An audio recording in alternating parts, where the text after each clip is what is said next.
তোমায় লাগে আরো ভালো সুন্দরী চলেছে একা পথে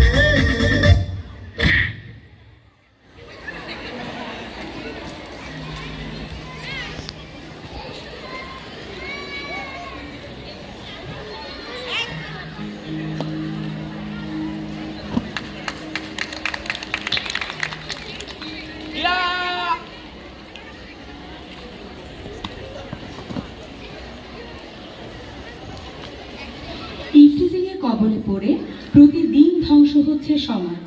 আমরা নিমজ্জিত হচ্ছি গভীর অন্ধকারে। এ থেকে মুক্তির উপায় খুঁজতে হবে। আমরা মনে করি আত্মরক্ষার সাংবিধানিক অধিকার আমাদের